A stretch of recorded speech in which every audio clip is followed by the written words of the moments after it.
Jadi gimana menurut kalian gitu cuy? Kalau kalian itu tiba-tiba aja diteror sama sosok cewek yandere yang menuntut keadilan dari kalian gitu cuy. Ya entah kenapa ya kan, padahal bukan salah kalian, tapi tiba-tiba kalian itu malah jadi kambing hitam dari si cewek yandere ini gitu cuy. Padahal yang salah itu adalah bos kalian sendiri anjir.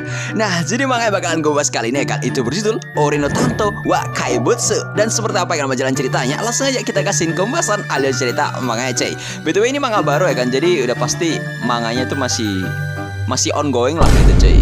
Nah, di sini di sebuah kantor penerbit manga kita dilatih sama seorang MC yang bernama Yamase. Nah, si Yamase ini akan itu kayak sibuk banget karena dia itu bekerja sebagai seorang editor. Di sini dirinya itu kayak baru aja ditolak gitu cuy oleh autor mangaka yang udah kagak mau bekerja sama dirinya lagi karena ya kan terbitan manganya dia tiba-tiba aja di cancel dari pihak publishernya itu cuy. Ya saat si Yamase itu kayak lagi menghirup nafas sebentar ya kan, karena abis dimaki-maki sama kliennya sendiri, tiba-tiba gitu cuy dia itu kayak mendengar kalau ya ada editor baru yang ternyata project manganya itu diangkat jadi sebuah anime. Si Yamase ya di sini sebenarnya kayak iri banget gitu cuy sama si editor baru ini. Mana ya di sini si Yamase itu kayak sempet ngebandingin gitu cuy sama dirinya ya kan, karena di sini editannya dia aja itu malah tiba-tiba dikampak sama pihak publishernya dia anjir. Naon si Yamase di sini tuh kagak berputus asa karena dia itu juga baru jadi editor selang 3 tahun lamanya itu cuy. Nah saat dirinya tuh kayak pulang, si Yamase ada janji bertemu sama seorang autor mangaka lain, dan di sebuah kafe kita dilatih sama seorang gadis cantik yang bernama Kojika. Di sini ya kan saat ngebaca cerita manganya si Kojika, si Yamase ngerasa kalau semua dirinya itu kayak tertarik banget sama cerita yang dibuat sama si Kojika cuy, dan menurutnya manga ini itu kayak luar biasa banget. Di sini si Yamase menceritakan kalau si Kojika Megumi itu adalah seorang mangaka newbie, dan dulu ya kan dirinya itu bertemu sama si Kojika waktu si Kojika itu masih belum ada nama dan bahkan sebuah sosial media. Di sini ya kan waktu ngulas mangakanya, si Yamase sedikit tertarik sama hubungan dua saudara di cerita manga ini karena mereka itu kayak jadi bersaingan gitu cuy. Karakteristiknya tuh kayak berival lah intinya. Ya maksud gue kayak persaingan antar saudara gitu lah anjir. Kalau kalian kagak paham bahasa rival apaan bang artinya, ya intinya sih kayak persaingan lah. Dan di sini ya kan kata si Kojika juga, dirinya itu juga sama seperti Yamase, dan dirinya itu juga sama-sama tertarik di bagian hubungan saudara itu di chapter ke-32. Menurutnya ya kan di chapter itu dirinya kayak bisa mengekspresikan karakter dari mereka berdua. Nah, balik lagi ke si Yamase ya kan, dia tuh tahu kalau sama si Kojika itu adalah orang yang dianugerahi bakat. Namun kata dia di manga ini itu kayak ada bagian yang menurutnya bisa jadi lebih baik lagi cuy. Ya di sini pas lagi didekati ya kan oleh si Kojika yang pengen tahu, tiba-tiba ya kan si Yamase itu kayak ngerasa ada yang aneh gitu cuy, karena si Kojika kayak deket-deket banget sama dirinya. Mana selain deket-deket, si Kojika juga malah tiba-tiba aja memegang tangannya si Yamase itu cuy. Menurutnya ya kan alasan dia memegang tangannya si Yamase karena dia sedikit tertarik gitu cuy, dan dia itu kayak mau lebih paham soal detail tangan dari seorang laki-laki. Ya karena ini itu kayak ngebuat si Yamase jadi kagak bisa menahan dirinya anjir. Dan menurut si Kojika untuk menjaga jarak sama dirinya, karena menurutnya ya kan kedekatan mereka berdua itu kan ngebuat mereka jadi disangka sebagai seorang sepasang kekasih. Nah menurut si Yamase ya kan hubungan cinta di tempat kerja itu akan selalu berakhir buruk, makanya dia itu kayak menolak mentah-mentah gitu cuy. Ya meskipun dia itu pengen anjir. Ya ada sini pada saat dirinya itu kayak mau balik ya kan dan izin kepada si Yamase, tiba-tiba ya kan si Yamase itu malah ditahan sama si Kojika karena tiba-tiba si Kojika itu malah memesan sebuah kopi itu cuy. Dan di sini ya kan si Yamase bilang kalau ya si Kojika itu kayak berani banget ngedeketin dirinya anjir. Sampai ya karena ini si Yamase jadi salah paham sama si Kojika kalau ya apakah si Kojika itu sudah suka sama dirinya. Hingga ya singkat cerita karena udah terlalu banyak ngobrol, si Yamase pada akhirnya kayak izin pulang terlebih dahulu sama si Kojika cuy. Ya asal si Yamase pulang, kita itu kayak sedikit dilatkan gitu cuy kalau sama si Kojika kayaknya ada sebuah hal yang lagi disembunyikan. Oke, di sini baik lagi ke si Yamase cuy. Sebenarnya kan dirinya itu kayak mau banget dideketin sama si Kojika, tapi dirinya itu kayak sadar diri anjir kalau dirinya itu bukan orang yang tampan. Apalagi di kondisi ini si Yamase juga kagak mau kehilangan talent terbaik miliknya, makanya dia tuh kayak kagak mau kena jebakan Batman cuy. Meskipun dia asal ngayalin bentuk tubuh si Kojika, si Yamase itu malah nangis anjir. Ya emang kayak gini sih kalau semua kita lihat cewek cantik ya kan. Oke, di malam hari ya cuy, kita dilatih sama si Yamase yang lagi onani buat ngelepasin libidonya terhadap si Kojika yang kayak cantik banget. Ya ini sih kata gue kagak baik anjir. Meskipun kalian tuh kayak berhasil berkenalan sama cewek cantik, kalian kagak boleh tiba-tiba ilfil dan langsung ngayalin dirinya anjir. Ya itu kegiatan yang buruk sih.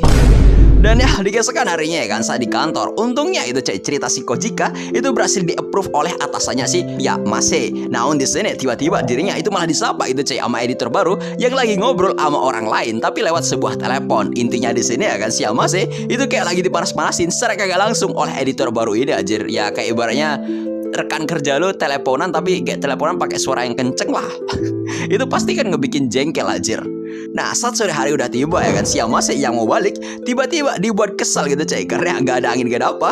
Tiba-tiba cuacanya itu kayak hujan anjir. Namun ya di sini dirinya malah balik dibikin makin kaget gara-gara ya kan dirinya malah melihat sosok si Kojika yang ada di depan kantornya. Ya si Kojika awalnya kayak mau menyapa si Yamase, tapi dirinya tiba-tiba terjatuh anjir. Sampai naskah cerita yang direvisi sama dirinya tiba-tiba basah dan kagak bisa ditunjukin kepada si Yamase. Ya karena di sini si Yamase tahu ya kan kalau sama si Kojika itu mau ngeliatin manga yang udah direvisi sama dirinya, si Yamase pada akhirnya terpaksa itu coy malah mampir ke rumahnya si Kojika. Meskipun di sini awalnya dirinya itu kagak mau ya kan masuk ke rumah si Kojika, tapi di sini ya kan tiba-tiba dirinya malah ditarik paksa anjir sama si Kojika dan langsung dikabedon sama si Kojika. Ya melihat penampilan si Kojika yang kayak gini, jelas itu ngebikin si Yamase jadi kayak nggak tahan anjir, apalagi wangi sampo si Kojika itu kayak terasa banget itu coy. Ya si Yamase di sini bilang lah ya kan kalau sama dirinya itu udah nggak tahan, tapi tiba-tiba si Kojika itu malah mencium pipinya anjir. Terus ya dia itu kayak berbisik kepada si Yamase kalau ya one day pada saat dirinya itu udah menjadi author manga terbaik, dirinya itu akan ngeberiin hadiah terima kasih yang lebih daripada ini cuy. Ya di sini pada saat si Kojika itu udah berbalik, si Yamase jadi nanyain gitu cuy kenapa si Kojika itu memilih dirinya, dan kata si Kojika gak ada alasan yang lain dan dirinya itu hanya ingin bertemu sama si Yamase karena menurutnya ya si Yamase itu adalah editor yang normal gitu cuy. Ya menurut si Yamase ya kan dirinya itu nggak tampan dan juga nggak ada kelebihan yang lain, dan ini tuh pasti nggak membawa keuntungan bagi si Kojika. Namun si Kojika bilang kalau dirinya itu sudah memikirkan soal si Yamase sejak dirinya itu udah bertemu sama dia gitu cuy. Bahkan ya kan dirinya itu kayak terinspirasi sama si Yamase. Di sini si Yamase yang mendengar hal ini kayak nggak kepikiran hal yang aneh-aneh, sampai tiba-tiba si Kojika itu malah meremas pakaian si Yamase itu cuy. Dan dengan tatapan creepy dirinya bilang kalau dia itu udah memperhatikan si Kojika dari lama banget. Ya Dion ini pada akhirnya si Yamase sadar kalau ya dia itu kayak pernah ngebuat majalah dan dia itu kayak pernah menginterview seseorang yang malah pada akhirnya ngebikin si Yamase dapat sumpah serapa anjir. Ya di sini ya kan pada akhirnya kata si Kojika dirinya itu udah menemukan si Yamase cuy. Ya Dion ini barulah gitu cuy si Yamase itu inget berkat cakaran yang dilakuin sama si Kojika. Kalau somai di hadapan dirinya itu sebenarnya bukan sosok Kojika, melainkan sosoknya si Shiga Shizuka. Ya itu seseorang yang pernah ada dalam cerita majalahnya cuy. Di sini ya kan karena si Yamase pada akhirnya tahu ya kan sosok dari si Kojika yaitu adalah tahanan yang udah bebas, dirinya itu kayak langsung kabur anjir dari rumahnya si Kojika. Dan dirinya kan itu seperti udah gak peduli lagi soal apapun gitu cuy, kecuali satu hal yaitu kalau semua dulu saat dirinya itu kayak berada di departemen yang lain, dia tuh kayak pernah menerbitkan sebuah majalah yang isinya gak sesuai karena dirubah sama bosnya dia. Di sini kan si Yamase sadar kalau ini itu mungkin adalah bagian dari dosanya dia gitu cuy. Tapi kan di sini bosnya dia yang udah nyuruh dirinya anjir. Sampai tiba-tiba si Yamase itu malah terjatuh di depan sebuah lorong. Ya Dion ini si Yamase itu kayak barulah gitu cuy menceritakan kepada kita apa sebenarnya terjadi. Jadi ya dulu ya kan dia itu kayak pernah menerbitkan sebuah majalah thriller yang memuat artikel dari si Shizuka. Tapi sebenarnya kan artikel itu kayak dirubah gitu cuy isinya oleh atasannya sendiri. Meskipun ya si Yamase sebenarnya menolak gitu cuy untuk menerbitkan artikel tersebut. Karena ya, isi artikel itu adalah sebuah cerita soal si Shizuka yang ngebunuh kedua orang tuanya sendiri pakai sebuah pisau. Pada akhirnya dirinya itu malah dipenjara. Dan karena artikel ini ya kan kata si Yamase kayak ngebuat dirinya jadi kayak naik daun gitu cuy. Ya meskipun berita yang disebar itu adalah berita hoax. Ya kata si Yamase dia tuh juga gak bisa menolak gitu cuy kalau sama si Kojika itu bakalan ngebalas dendam kepadanya. Sampai tiba-tiba di lorong ini kita diliatin sama sosoknya si Kojika yang malah menghampiri si Yamase. Ya karena trauma ya kan si Yamase pasti kayak ketakutan banget, apalagi dirinya gak siap mati sekarang anjir. Dan karena dirinya tuh udah ngaku salah ya kan kepada si Yamase, di sini ya dirinya itu kayak langsung dogesa dan minta maaf kepada si Yamase itu cuy. Meskipun ya di sini kata dia yang merubah artikel itu adalah bosnya dia sendiri. Dan di sini ya kan setelah dirinya itu kayak minta maaf ya kan, tiba-tiba gitu cuy si Kojika atau si Shizuka ini ya kan itu malah ngejatuhin payungnya sendiri, dan dirinya itu hanya tertawa sambil berteriak sangat kencang banget cuy. Dan pada akhirnya kan dia itu hanya terdiam dan langsung ngejatuhin manga yang dia buat anjir, dan nyuruh si Yamase untuk ngebaca manga tersebut. Menurutnya ya kan dia yang sekarang itu bukan lagi sosoknya si Shizuka, tapi melainkan seorang mangaka newbie yang bernama Kojika. Dan sebagai penutup ya kan si Kojika sambil ngedekap si Yamase bilang kalau semua biarkan dirinya itu menggambar sebuah manga dengan tangannya dia sendiri. Dan setelah dirinya itu kayak terkenal, dia itu akan mulai mendominasi bagian dari si Yamase itu cuy. Ya jadi gimana menurut kalian? Kalau gue sih ewe gak sih? Dia udah datang ke kita anjir.